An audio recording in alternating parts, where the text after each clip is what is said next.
génie sa côté ya na complété Totina mina kolo bonsa moi salibala bonsonya kolo Yesu Kristo ekoni pepeni Josali kometa trompete popo tomba me komi pene Tokeba apostasie ye makasi Tokeba sokili komina oh moninga c'est la trompette qui sonne à Bozonia Yesu Naba oyo baye Bi basile du temps de la fin Basali kolo mwana bomba postasi Basali kolo kanzila lobiko La Yesu enlèvement eza koya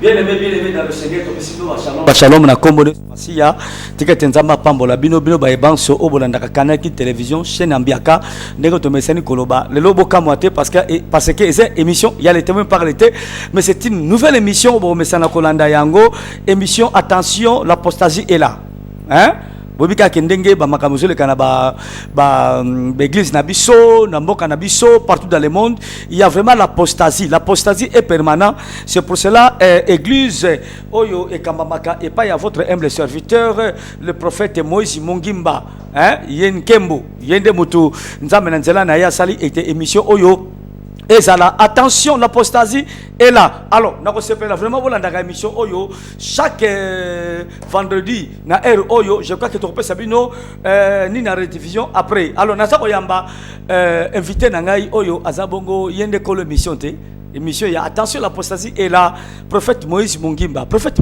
Nkembo shalom pasteur Vincent Makela Meshak tokoma ko la mapasa tokutani sous na émission mususu Eza peka émission na yote. OK. Mais pourquoi pasteur prophète attention l'apostasie est là? Oh, attention parce que but nzamba pesi biso tout serviteur de déjà pour nous avertir ba partenaire nzambe. Donc attention ezali avertissement. Eza tozo sonner trompette que vraiment l'apostasie est là sur le terrain. OK. Merci. Avant na tuna invité na ngai ba question oyo pena na minute misele bombe anatomique ndeko mesani nazo pesa bongo bato bazabongo na basa na masini ke poto comme na banda kuna bino na deux caméras toujours bongo na Rodi Luadio na lipasa na ye Freddy takidi toujours au frère Moulin na réalisation tout ça bongo na Gino Serge Makoso nzamba pambola ye et na régie finale tout ça bongo na na régie en tête tout ça bongo na moninga na kate pangi na mono Gimputu de balade nzamba pambola ye et on ne change jamais l'équipe qui gagne toujours. Papa, prophète la compagnie na lelo na ya bene oyaye ngabula za compagnie na ya bene oyanga ye ya bene malembe ngana pesa ya bene mbangu oyanga ya bene tipatoka mwana wa nzambi sans oublier fibo chauffeur la papa toujours azana na tikitoko lokole ende prophète Moïse Mongimba nzoka ndi azane kaka fibo sans oublier oyepena mamati chérie maman Esther la belle Esther ba passer pour na ba sia bien et comme ça na mingi et sa vision bien roni na retourna après ba moi passer bazanga basi kitoko alors nabi ke bon messana ko na ba l'émission oyo et ko sala bino bien na pesu maman de yombote et puis na déjà na biso Moïse Musanganya nzambe azana bango olobi ke prophète apostasie parce que vous allez pas ba sentinelle vous allez veiller sur église tout ça est-ce que pasteur prophète alors mais la apostasie ça se fait cette apostasie ou bien quoi mais quand on a bango pourquoi le belaka mingi apostasie Tolobelaka apostasie parce que Bible le bin Matthieu 24:45 errez les serviteurs fidèles qui donnent la nourriture au temps convenable. Ça c'est-à-dire par rapport à pensant nzambe et ça la nourriture nous so bat bakoki ko liana ba o bakolete au moins le temps na soir donc comme déjà n'attend un soir pourquoi oh le soir baliaka fofu ba melaratité et tant au Bible ba errez les serviteurs fidèles qui donnent la nourriture au temps convenable veut dire quoi. Le moment est venu, pasteur Vincent. Nous sommes là pour avertir l'église que Christ se réveille bientôt. Mais quand on a Yesu, il y a des éléments, il y a des ennemis qui sont s'opposer, qui sont dévier. Et c'est pourquoi l'apostasie est là pour nous avertir que Christ a commis pembe. Mais il y a un empêcher sur la prospérité, sur la foi. Parce que tout est là dans la Bible. Tout est sur la foi, sur la bénédiction, tout est là. On a toujours l'apostasie. Est-ce que on te rappelle sur la bénédiction? Tu le sur la bénédiction, mais tu sais que yangonde des salité. Nous pouvons avoir de l'argent des maisons, mais ce qui est important, rendez-vous sacré autour de la, c'est l'enlèvement de l'église. Mais tu le rappelles sur la bénédiction. Mais quand même, bénédiction pour l'église, la prospérité, ça c'est important. Hein? Et ça important, mais bénédiction yango et ya kana chagrin te. Mais ce qui bénédiction est commis comme la batomabe, c'est-à-dire bénédiction eza ezo ou tapé l'apostasie. Yango moniti na toujours l'apostasie parce que l'apostasie est un message moko central. Donc o est simbi penda église lelo, o eza pona ko avertir bato que Christ a comme pemben. Ok. Si on a un message dans un premier temps, on peut savoir sur l'apostasie.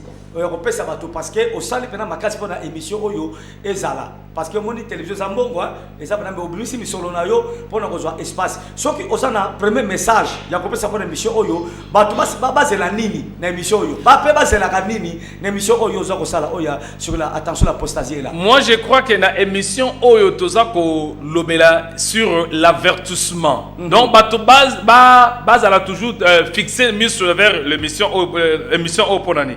Parce que dans 4 émissions, on a découvert passer vers ça, donc, bit il y a émission où ils ont dit qu'on démasquer et si antichrist sabatam, et si esprit apostasie est fendu. Toujours qu'on a averti l'église que Christ a commis pembe. Donc nous sommes là vraiment pour nous commettre bateau vers le salut. Donc bit nango ali qu'on démasquer esprit antichrist, qu'on dévoiler l'apostasie, et c'est pourquoi dans Romains chapitre 13 verset 11. Paul le Binebso, vous savez en quel temps nous sommes. C'est l'heure de vous réveiller enfin du sommeil. Alors, car maintenant le salut est plus près de nous. C'est-à-dire, on remarque dans Romains chapitre 13 verset 11, il y a 3 choses où apôtre le Binebso passé avec ça. Alors, premièrement, exactement où il y a les bateaux la muka na pongi. Deuxième, alors que non. Et troisième, le salut veut dire l'enlèvement est pour bientôt. Moi je crois que passer Vincent, ce qui Paul a lobby, et ça c'est le moment. C'est l'heure de vous réveiller en fin du sommeil. Veut dire Paul a dit sur le sommeil. Ce qui Paul a lobby le sommeil, veut dire il y a ensuite réveil et sali. Ce qui Paul a lobby le sommeil, veut dire il y a la cause où est sali que sommeil est. Et c'est pourquoi dans 4 émissions autolingi tout le la cause et l'oconi ne sali que sommeil est na mission n'est pas bateau. Là nous sommes convaincus que sommeil est sali bateau balali pongi. Et c'est pourquoi sommeil est na nzela ya apostasie. Apostasie ndem de même sommeil. OK. Donc comme place on a prophète Moïse Mogi Mankembo, si ko sokotali église na bino parce que yo za moto église de réveil. Obengi église yo linga ba bengi église okamba église de assemblée des saints. OK. Sokotali ba assemblée la bino lo oyo prophète Moïse Mongimba. Par rapport ya verset na chapitre Pesibiso. Bozana réveil to bozana sommeil. Moi je crois que par rapport au verset haut, nous avons un réveil, passage vers ça. Nous avons un réveil, veut dire la connaissance. Tant que Paul a dit, c'est l'heure de vous réveiller afin du sommeil. Veut dire, Paul a dit que exactement que non, dénomination moko église de réveil. Kolamuka o apôtre Nikolobela, ezaba to bazala na connaissance ba observer le temps. Bazala éveillé, merci pasteur Vincent Makela. Bazala éveillé par rapport il y a temps, il y a des événements au tozo vivre lelo. Osomona, bazala éveillé comment? Parce que l'église actuellement, il faut avoir la connaissance sur les 2 ennemis de l'enlèvement de l'église. Et ça les ennemis balé o et sali que sommeil et ya. Plus loin encore, Matthieu Zolobango, Matthieu 13 Zolobango, alobi ba moni semence moko comme nango ivré na kati elanga. O ivré et yaki pona ko lalisa bato. O remarqué ba bini. Tango kolo semence saloni semence naye. Mais tango bato ba lala ki pongi nde ivré et yaki kolona. Moyini ayeko kona ivré. Ayo akone kona tani passer ça. Tango sommeil et yaki. À ce moment-là, nous sommes là pour avertir l'église. L'église est là. Il y a un autre location qui est cause ni ne sali que l'église est là la pongi. Il y a un lobby pasteur, un lobby prophète. Nakasi olandi motuna nanga malamu. Par rapport ya message Josué Sabiso. Naba version tangi. Soko tali l'église na biso lelo. Toba kitoba église de réveil. Mais soko tena marche na yango. Par rapport ya connaissance ndeko za ko beta cité. Église lelo, église locale obso tozo kamba. Et ça na réveil to et ça na sommeil. Ils ont un sommeil passé Vincent. Bonani. Ils ont un sommeil parce que nous avons trouvé, il y a des semences où ils ont la carte église à l'élo. Bon, et l'autre composé sommeil, ils ont des semences. D'abord, première semence, c'est la loi de Moïse. Et deuxième semence, c'est le commandement d'homme. Il y a les deux éléments qui ont empêché de passer enlèvement. Et ça, éléments qui ont bouleversé la vie chrétienne. Le commandement d'homme, le sacerdoce lévitique, à cause, il y a des semences. Nesika sommeil spirituel et quotidien. Ok, merci. N'était ce qui va te faire balanda qu'on a bouquet, mais comme nous tellement trop profond. N'était ce qui va te faire la connaissance à Kolanda, à saisir ma gamozolo bas, parce que l'homme va te Simba, Zoa, Kamata, Pesakuna, Sala, Pambolama, tous. N'était ce qui c'est, ce qui m'a message no, va te faire balanda et Kotaka. Mais si tu retournes à yo, tu cotises vraiment à maman de Kamonabiso, on se prépare parce que la mission va bombe anatomique. Prophète Moïse Mungimba Nkembo, Mobali ya maman Esther. D'où vient l'apostasie? Apostasie est au Tawapi. Merci. L'apostasie est outil dans les deux ennemis. Parce que Vincent, l'apostasie est outil dans la loi de Moïse. Comment? Au moment la loi de Moïse, les lots, ceux qui t'ont pratiqué en autre côté dans la imperfection. Parce que dans la loi de Moïse, Tite chapitre 1, verset 14 à l'objet. Alobi a constaté la loi de Moïse dans les commandements d'homme. Il y a les deux ennemis de l'enlèvement de l'église. Oui. C'est-à-dire quoi? Les lois Mobé quoi Moïse, qui représente Mobé quoi Moïse veut dire c'est quoi? C'est le sacerdoce lévitique. Sacerdoce lévitique passé Vincent. Ce qui les lois de Tchango na quatre églises est comme ennemi à grâce. Les commandements d'homme va penser à bateau. Ce qui les lois va cotiser na quatre églises est comme ennemi à l'enlèvement de l'église. Comment l'ennemi? Parce que batonio se bazobi comme la loi mosaïque va passer enlèvement. Et batonio se peut bazo célébrer le commandement d'homme va passer enlèvement. Donc la loi de Moïse juste c'était quoi passer Vincent? La loi de Moïse est au bandana consécration. Au moment les lois. Tango Moïse a consacré Aaron. Dans Exode 29, dans Lévitique 8.1. Moïse a sengaki na consécration ya Aaron et sengeli ba animal et la misa. Tu veux dire quoi? Base à la jeune taureau, base à la des béliers, nous sommes pour la consécration ya Aaron. Mais les lots, ceux qui tu as remarqué consécration et ça que salama na biso va passer ça. Je ne sais pas passer ça tant au côté que na ministère ce qu'on passer na consécration. Netinga na passer na consécration. Pourquoi? Parce que Naza déjà consacré par rapport il y a Jérémie chapitre 1 verset 4 passé ça. Et par rapport il y a Galates chapitre 1 verset 15. Paul a dit le Seigneur m'avait mis à part dès l'essai de ma mère. Au moment ici ka probenzo kota. Ok, nous avons déjà trouvé la loi de Moïse dans 4 églises à l'élo. Parce que le sacerdoce lévitique est là qui n'a pas imperfection. Puis le sacerdoce lévitique est même à la salité. Yemoko Moïse a Moïse a prophétisé et sengeli sacerdoce musuya. Mais les lois ont passé vers ça. Ce qui te côté dans la loi mosaïque, te bandi la consécration. To senga passer vers ça, pas faire ça chrétien. Et si ka oyo ba pasteur, ba apôtre, ba prophète, ba docteur, il y a une nouvelle alliance, ba consacré qui ba o remarquer ça. To bandi na yemoro Jésus, tant que ozo baptême abini. L'esprit de l'Éternel est sur moi, il m'a oint. Ba tikali ko parole unité. Tant que benga ba apôtre nyonso, 12 apôtres na ye. Abengi ba Matthieu, ba Jean, ba Pierre, ba Onyos o remarquer, ba leki na consécration mosaïque te. Puis lui encore, tant que Paul a son compte dans le ministère, dans acte 9, Paul a l'équipe de consécration mosaïque. Paul savait très bien que les sacerdoces lévitiques sont ennemis à grâce. Ceux qui ont mis compte dans la consécration mosaïque et qui ont animal ou baya. Et sengani sacrifice, il y a des animaux et qui ont bélier, mibale badala, na jeune taureau. Oh, le jeune taureau c'est Jésus lui-même. Les deux béliers c'est Jésus lui-même. L'autel à sacrifice, c'est Jésus lui-même, au monde. Mais ce qu'on y a déjà nous avons constaté que sacerdoce lévitique, les lois et dans la consécration. Parce que ce qui nous avons accepté, consécration, il y a huile, consécration, il y a toge, c'est que nous avons déjà vénéré les sacerdoces lévitiques. Le quoi là, tu vénéré, tu as déchiré la grâce, tu as l'ongoué la grâce. Au moins, il y a le problème. Là, nous pouvons dire que consécration mosaïque, les lots et dans la Bible. Ce qui t'embêta par ce chrétien, nous avons déjà reçu l'Esprit de Dieu. Donc, consécration Moïse est passé, mosaïque est passé verset zaté. Il y a un autre lobby, d'où vient l'apostasie? L'apostasie est zoya parce que mon loi moya mosaïque. L'ancienne alliance est qui apostasité. Passe et là qui sacerdoce on zamba pesa ki Moïse. C'est normal. Normal. Mais ce qui to memi yango na temps ya réalité ezobotama to meki ko pratiquer yango directement et comme apostasie. Dans le temps de la grâce. Na temps de la grâce. Et ça na lié mon côté na temps ya Moïse. Na temps Moïse. Donc sacerdoce tout ça nango lelo ya grâce et ça ndenge mon côté na Moïse ça et ça ndenge mon côté Bible le but ya Moïse ezala qui l'ombre preuve nango. Bible le bin a 2 Corinthiens chapitre 3. Ba ministre o ba célébrer qui culte mosaïque ba bengi bango le ministre de la mort. Mais pasteur Vincent biso to ba ministre de la mort. Ba ministre de la mort ba opesa ni, ba opesa vite, ba opesa la mort. Plus loin encore pasteur Vincent dans Jean chapitre 1 verset 14 17. Yesu le bin Moïse ayaki na la loi. Mais la grâce et la vérité ayez pas Jésus. Pourquoi il a souligné la vérité? Veut dire Moïse ayaki vérité. La grâce et la vérité, ayez pas Jésus. Et c'est pourquoi il y a un autre ya culte mosaïque. Ce qui te pratique les lots, l'apostasie et botami. Ok. Merci beaucoup Nakasi Batbaza Kolandayo.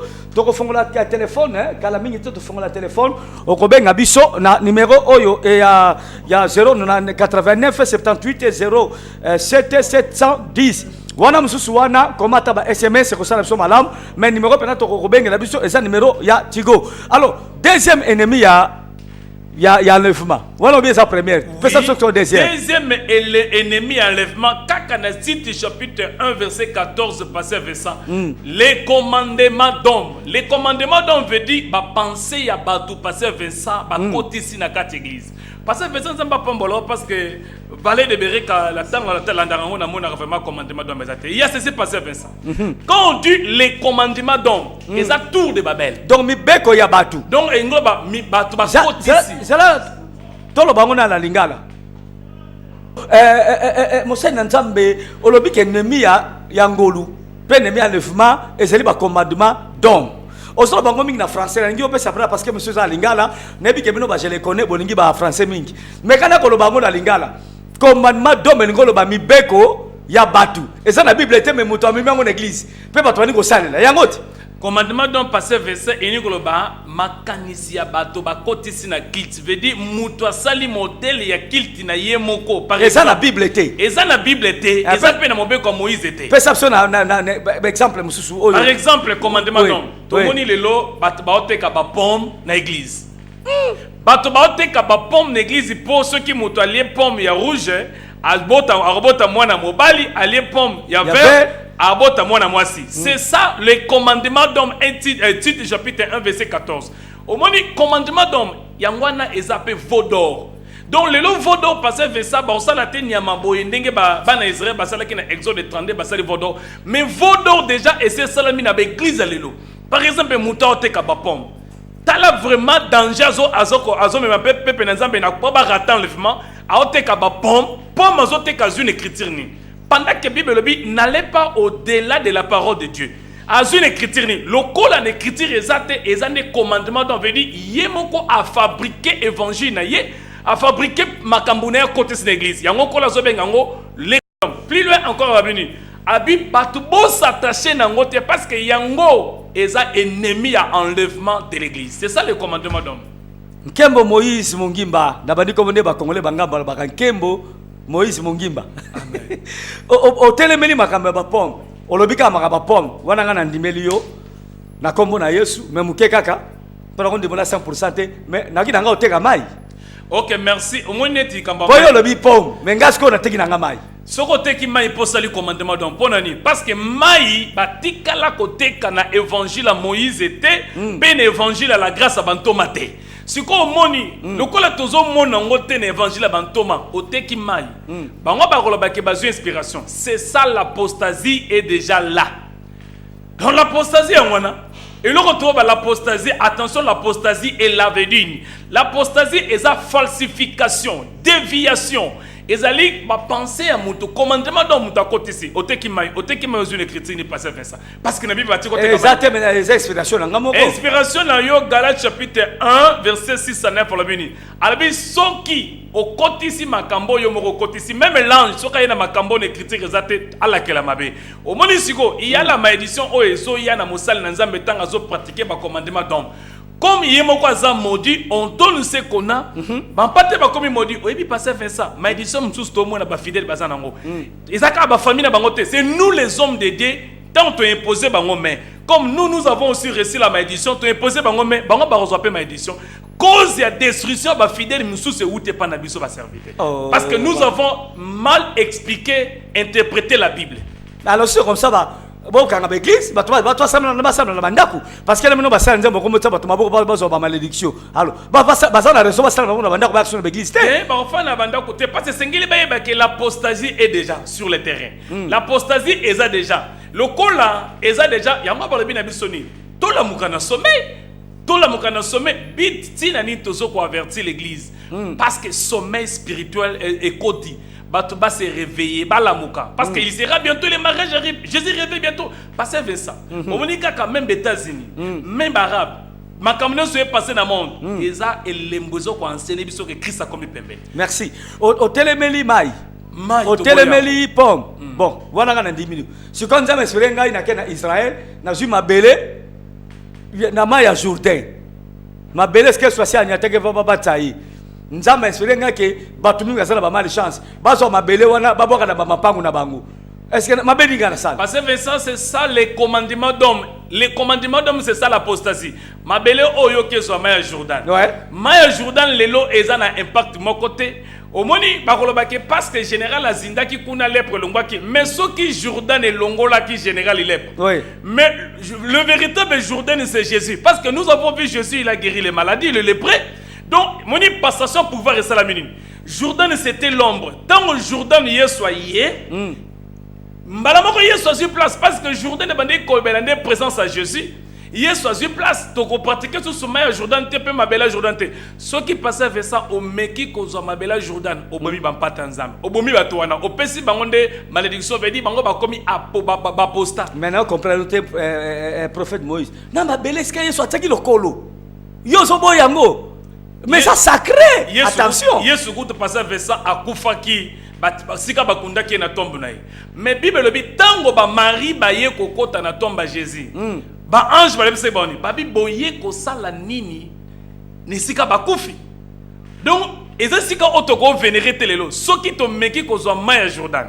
Mabele à Jordan. Même mabele na tombe Jésus. C'est ça les commandements d'homme. Parce que ça est-ce que ba porte ba quitter que Maya Jordan là et longola qui lèpre et pas ya général. Mais pourquoi les apôtres ba utiliser qui en côté? Biso to penser comme si que l'évangile est bandé pas na biso. Mais nous se comment mater hein? Et la Bible les andam nous se comment mater. Oye komi au Bible le bi oye komami eza po na biso oye komamité n'allez pas au-delà de ce qui est écrit. Ba ya nkasina oya ne ce qu'on a oye komamité et cette inspiration nzamba ko pesa pengai. Ah oye komamité. Voilà nzamba inspiré ngai teka mai teka nini ça parce que le komamité mais nzamba inspiré ngai prophète nazuyo. Oye komamité. Inspiration oye komamité. Bible le bi n'allez pas au-delà de ce qui est écrit. Kokende libanda ya Bible te veut dire le col est komamité. Ce que côté ici yango est commis apostasie et commis déviation. Et on moni nzamba yebaki Bible le bi attention la parole papa basi ba komion. On moni komamiona et kokipo na biso. Et kokipo na biso. Papa Paul babanda ke évangile. Prophète. Oboyi nyoso na lobi wana mais yasuka na kasi no kangayo. Oui. Kanganga. Na vandi boye nzamba ngai jonction. Tchaka on a milangi, bana basala ba problème. Parce que où il peut soko pelo telembelinga na habité. Pour Bible peut dire que so mtazala madi ba pakole mafuta na komo na kolo Yesu. Na zui huile nga na teki. Na zui Mungu anangai, Mungu a sacré. Na teki mutasoko na kanango po botutu si la mel balinga gete ba na kolingai. Aka na 10 000 église. Et ça peut m'appeler à prophète Moïse. Passer vers ça. Na zo soit 10 000 na so peut moi 10 kola kumisami na pambo l'ami prophète. Parce que ça, ils ont commandement d'homme, ils ont mabé. Au moni, oui, tu bani na mungwa. Mungwa, ils ont un impact mon côté. Batonio so bazo ko utiliser ba mungwa, baza na katia hérésie na katia le commandement d'homme. Ponani. Mungwa, tant que besoin de la mungwa dans Job chapitre 6 verset 6. Alors biloko ceux qui balambi yango, ceux qui batte mungwa na katite mutali yango biloko ne perd de saveur. Oui oui. Ozomone lokoni biloko wana eza pe image ya mutu. Mungwa ndezo pesa vraiment kitoko biloko. Oui. Je crois passer Vincent ndengo so na télévision na kitoko oza nango, na ndengo lati kitoko nyonso na vino ndenge za protéger. Est-ce que sanga nani azobatela bomo ina? Et ça Jésus. Au moins Yesu azo remplacer Mungwa. Yesu nde wana zo pesa elengi na vie ya pasteur Vincent. Soki ozu Mungwa lelo utiliser. Est-ce que bandoke baliaka Mungwa te? Ba okitise baliaka Mungwa te? Baliaka Mungwa, mais okitise akoko simba komba Jésus te. Mungwa oyo okitise zo lia. Et ça sacré te. Parce que wana so mengba mona wenze ba ekotia mais oyo mosanza bazoteka abondeli pona ngo attention ko compara ngo te. Mungo babonde no babonde te ça ndenge moko te o babonde li pona ngo onction ya ko le koti na kati donc soko suko nango oseli yango elongo li bututu prophète est-ce que passer vers ça onction ko fa na Mungu Bible dit notre corps est le temple de l'esprit c'est l'onction c'est le Saint-Esprit alors que ça ni na kata Mungu pe sacré zate mabele sacré zate mai sacré zate Mungu sacré za na Bible te lisons la Bible le bien soni doté ya la parole authentique lolenge bantoma bateyaki la parole authentique nous avons jamais vu Mungu sacré na parole authentique tomoni mai sacré zate yango moni le kola na la parole authentique prêchée par les apôtres ba Mungu sacré ezate mutonyo sakoya na ba Mungu sacré abandi kotekela bato c'est ça l'apostasie mai pe sacré zate même huile lelo huile d'onction tu utiliser en côté au moins Jacques passait fait ça tozana to kolobela sima kambango ya huile wana Jacques azalaki na problème pe ya doctrine est-ce que ba ke na Galati Paul azoteleme la Pierre abi pourquoi bino Pierre bozo pousser bato ba se judaïser Pierre azotinda bato ba salani bato ba ke na circoncision de la chair oh la circoncision de la chair est là qui loi onzamba tchaki pona ba juif nyonso ce que lingondi mama koza mwana Israël na bana mbali nyonso il faut pas kata bango ngenga 8e jour mais ti le zali attends grâce mais bazo kata mbali ngenga so mobali bakata ngenga to mawa mingi ali boso mwasi boye penza akomona nde document ko ngenga o ba okata lelo eza médecine eza lié na évangilité mais soki ngenge komi lié na évangile komi apostasie ngenga lelo bazo kata ngo eza lié na évangile c'est pour eza médecine mais ngenga o ba juif bande ko kata et Bible dit bien que c'est là qui alliance alliance on zamba traité qui na Israël mais le alliance on zamba traité na biso na zelanga ngate na zelanga makila Yesu Kristo mais prophète oyebi ke makamozolo beza bien obi pourquoi bato comme na ba comme na ba mai ba comme na banini parce que bato bakanga makili boso na parole ozolo ba wana parole kaka parole ba monelo ko mokezate masima Mungu anaye abiki apakole ma uyi na ye boye azui libala na sela mona mutu mususu kutu alo abosani abina mutu abi soko zana kopote soit ta tono tali ko la télévision oui mutati tono na ye abana soko na mai wana bana nyonso babongi où est le mal au somo na teke bo zana raison plus que makamio zolo car il y a parole à pam pasteur Vincent dans la parole il y a tout. Dans la parole, il y a le miracle. Dans la parole, la Bible dit vous connaîtrez la vérité et la vérité vous rendra libre.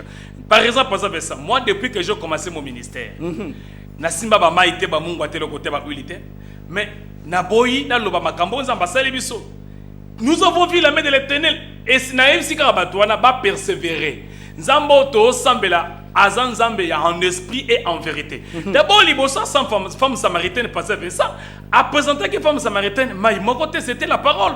Or la femme samaritaine a bandaki ko se vanter na Maya Jacob qui est la loi de Moïse. Mais Nzambe Yesu tanga yebisi moi ça le bi mayo nga no pesa ozasu na besoin Maya Jacob te. Donc le lo oyo toza na besoin Maya Jacob te qui est la loi de Moïse, toza pe na besoin ya ba vodor te qui est le commandement d'homme. Nous avons besoin ya évangile prêché par les apôtres. Na quatre évangiles wana passé vers ça, il y a tout, il y a les miracles. Merci. Nga na témoin. Tozo nga pas to fonga téléphone pour ba benga yo. Que soit sur un retourno prophète Moïse Mongimba osala moi mukuse poto fonga téléphone ata 5 6 7 personnes ba benga yo poto sala tango et lo renezo sala sikasiko bato za suna confiance ya parole te prophète pourquoi oyo te kama lo bamboye mutazo ndimo te mais sur un mot pratique mo boye muta pesio confiance se dit à quoi prophète pourquoi biloko yo lelo parce que Vincent omoni eloko zo sala ke bato ba ndima parole te ils ont sommeil spirituel.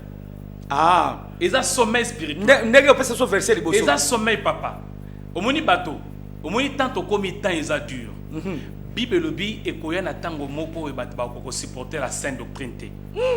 Le quoi la bat ba ko supporter ngote. Oh la parole na kata la parole, il y a la vie. Bat ba boyi la parole, mais bat ba robika comment.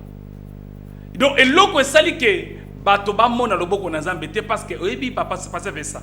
L'hôtel est à posé, ce que l'hôtel est très bien posé. Ce que l'hôtel est à malam, le fer au kita. Et c'est pourquoi Elia Yebaki et Sengeli a posé hôtel malam, tant a posé en moto kiti, à ce moment-là Nzamba se glorifier. Quand on est quitté dans l'hôtel à Balté, parce que fondement dans laquelle amabe, les loups n'attendent auto vivre. Soki bateau, bah s'attacher à la fausse doctrine. Bah comment le boko na Nzambete.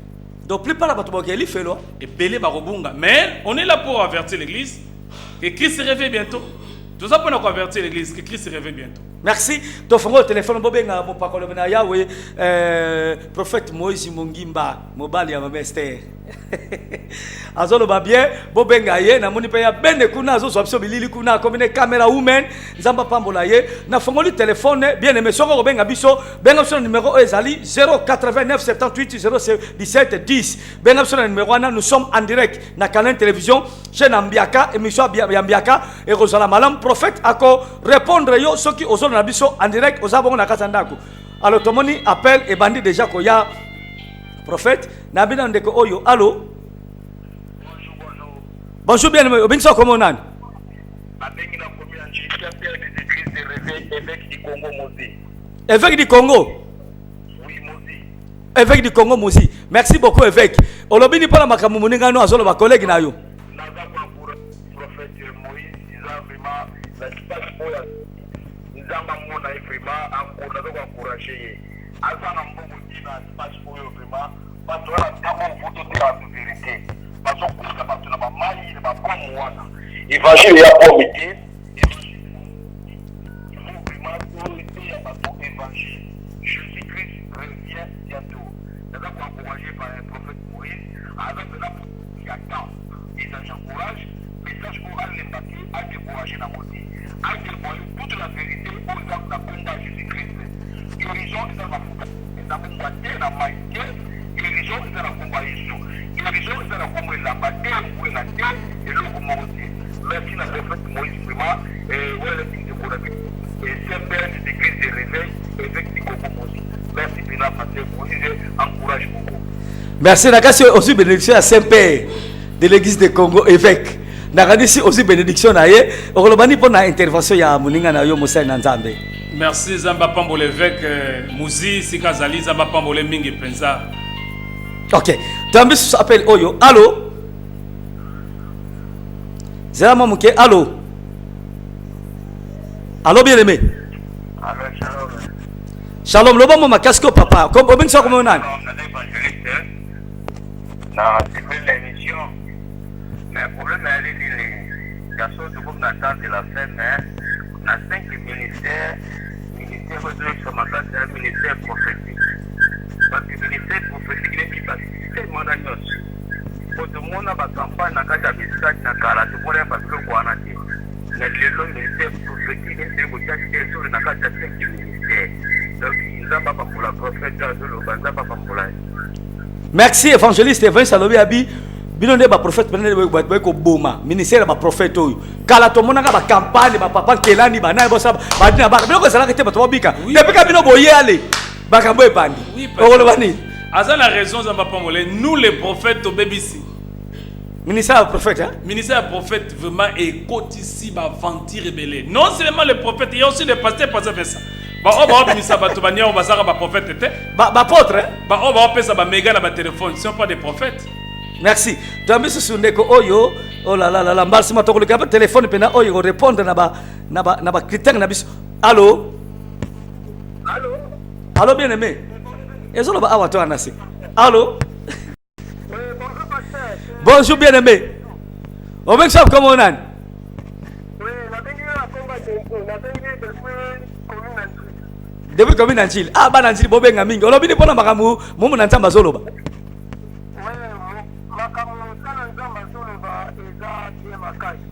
Parce qu'aujourd'hui, nous voyons des commandements d'hommes, dont mosaïque et côté 4 de la Bible. Parce que là, déjà, quiconque va plus loin et ne demeure pas dans la doctrine de Christ n'a point Dieu.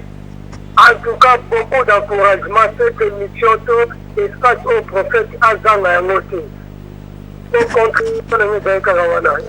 Merci. Bana nzambe tango bato basala émission bien bozo encourager bango bo contribuer rapé. Bo contribuer rapé ko sala malam bana nzambe ningo contribuer te. Ba encourager mais kaka ya munoko. Mabende za yango wana. Soki bo contribuer obengi biso na kotina ata moi 50, moi 100, moi ata 200. Et ko ça peut bien pour les émissions ya boye et continuer za na sukate. Tondi susu appel oyo. Allô? Allô? Allô? Allô, Daloubi. Perception na combo na yo bien aimé. Au lieu que le bagamba mon na lobby hein, zala gentil. Perception combo na yo na commune na yo vandi. Na commune na kini, oui, olobini. Aliki kaka na il d'abord toujours contribuer à Gobenga ou les a déjà contribué. Parce que tout le monde a des petits prophètes. Aolo baba solo oyo. Batidele batangi yango. Mais liloba solo zakati na yezema. Merci bien aimé, nzambe papa mbola yo pour la contribution na yo. Alobi ke solo ba makambo ya solo ya encourager yo, nzambe aza na yo. Prophète. So ba pele sili na kopesa yo ata quelques minutes o te ya penza. Oyebisa batu, oye uti na motema na yo pona batu babika parce que batu se pla makambo solo ba. To amena ndeko oyo, allô? Ouais, allô? Allô bien, bien aimé, ça comment on a? Bonjour d'abord. Bonjour. Oben ça comment on a? Na denga commune ya Gishasa, domera mai ya mai. Yo nani? Ya mai. Ah, Yalimba, Drumer Yalimba, mon fils. Olobini. Na tibele mission makasi ngo na zona ndako nzamba pambola dino mingi na papa. Merci. Nakasi oyebi quand même mwana wana azali yo bon tokolo bona na émission te mais encourager yo abi azola na émission en direct nzamba pambolo prophète Moïse Mongimba ozola ba bien prophète tant bato ba sepelaka no boy oyoka kango elengi oyoka ngo ndenge na mutema loba likamba solo parce que ça na komisaka nzambe mingi parce que moni koloba vérité za malamu on est vraiment soutenu na sepelaka parce que nzambe ye moko asimbi biso. OK tuambi ce appel oyo allô namoni awa ndeko moka bengiso azali allô oh là là ndeko akei OK musu se koti ba pele c'est belle émission et ça vraiment suivi allô Oui. allô bien aimé bengiso comment on a komona kanda la bengi na komina bandalungu. OK frère kanda komina bandalungu nzamba pambolo olobini pona makambo prophète solo ba prophète azolo des hommes exact tous on a besoin de prophète aboye na mboka po ozobe koti mwa mingi l'église na bozote ya wana ya kusajio na to vivre même si na bécran bon bémission donc éveiller bana nzambe malamu ndenge makazi. Merci frère depuis Bandal Zamba Pambola yo tozo ma dernier appel pour te clôturer mission na biso lelo prophète yo c'est le sermon mingi bato bazo ko benga bazo ko encourager yo nzambe apambola yo makambo solo ba vraiment buzoba te mais buzobanage et koti mingi na l'église lelo. Alors tu as mis dernier appel allô bien aimé ben comment on a? Bonjour pasteur Maman Véro na Delvo.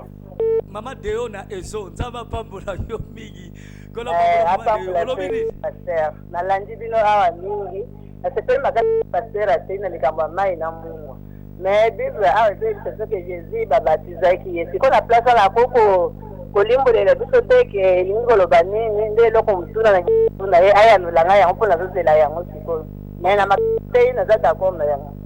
Merci. Makambo te aza d'accord nango mais likambo ya mai na mungu parce que Jésus pe babataki na mungu okoloba nini avant na peso moi 2 minutes poteya nakangi téléphone. Merci maman mai ezaka kapona baptême to que nous baptême na mai o ezokule immergé dans l'eau. Mo remarqué ezana mai moko te ba utiliser ki pona purification. Mai tozo reconnaître ngo na baptême tango koti na baptême ngo pe mai ba ko melisa yo te bazindisio na mai ndobimi. Mais mai oyo ke po elongola masumu po elongola maladi mama na bible ezate. Eloko nyonso eza libanda ya bible yango ba benga ngo apostasie. Ce sont des commandements d'hommes. Donc, on pratique maïté. Parce que Christ a purifié l'église na maïté, mais na la parole. La parole ne yangozo purifié biso. Ok. Ce que le prophète Moïse Mongimba Nkembo, donc comme na souka mission na biso pour na lelo, merci pour la tranche oyo nzamba pamboli asungiyo, ozo quand même espace, nga na présentateur, mais comme la mission des ali yo nous allons vraiment invité principal, invité d'honneur na biso, talasko caméra na yo. Bimisa sko sanza oyo nzamba tala bomo inayo na motema no lo sanza te yaba na nzamba ata pendant 2 minutes seulement na bi ke ba prophète bolingolo ba mingi ata mo 2-3 minutes pour to clôturer émission na biso. D'abord merci na pesi mbote na ba pasteur Nelson Tchango pe libanda na Congo partout bazolanda biso et loko motuya tolingi toloba que peuple de Dieu bozala prudent. Bible dit attention, l'apostasie est là. Donc déjà nous sommes avertis. Apôtre Paul le dit avant Christ ya. Et l'eau que ont précédé d'abord l'enlèvement, c'est l'apostasie. Donc avant Christ ya, tout le monde a manifestation d'abord il y a apostasie. Bible dit l'apostasie est cause impact. Donc tolingi koyebi sa ba santuke et l'eau que la Christ a comme pembe c'est l'apostasie.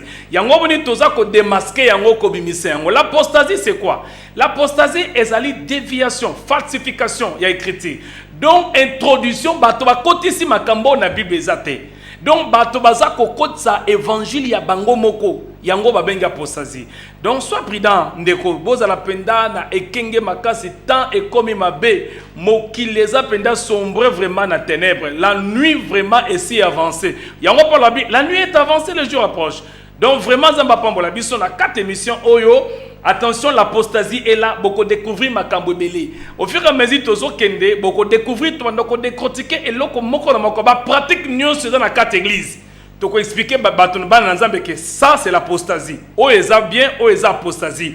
Nzamba pambola bino na pamboli so passer Vincent Makela ko la pambola yo vraiment na ngolo chakat na yo na elobeli wana ko la pambola yo ya bingi koleka. Merci. Moi bambote, chéri pas alia. To pesi mbote na mama Esther, mama ya bana ko la pambola ye. Ala nga se plateau no bengage mama. To pesi mbote na chéri yanga merci passer Vincent, moi so yanga mama Esther ko la pambola.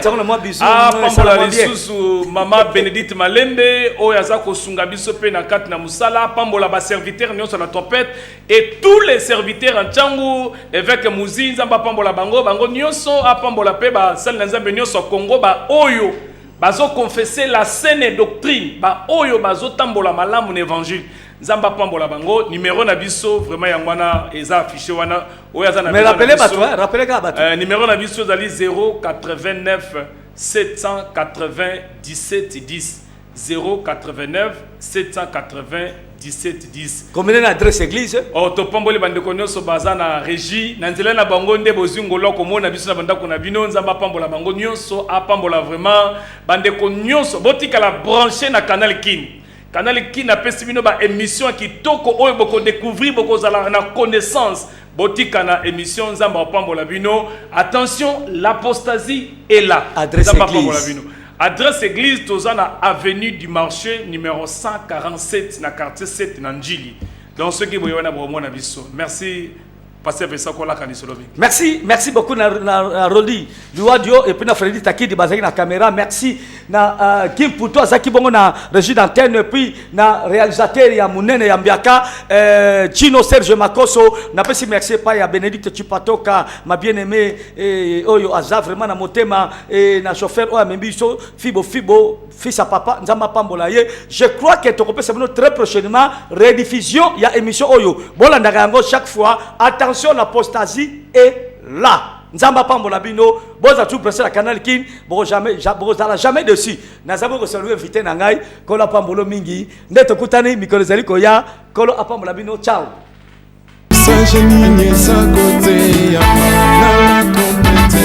Totina bina kolo to bunsa mo salibasa. Bozonya kolo Yesu Kristo e koni pepeni. Tozali kometa trompete popo tomba me komi pende. Tokiba apostasie ye makasi. Tokiba mokili komi nasi. C'est la trompette qui sonne à Bozonia Yesu. Naba oyo baye pi basile du temps de la fin. Basali kolongo na boum. apostasi bazali koluka nzela lobiko na Yesu enlèvement eza koya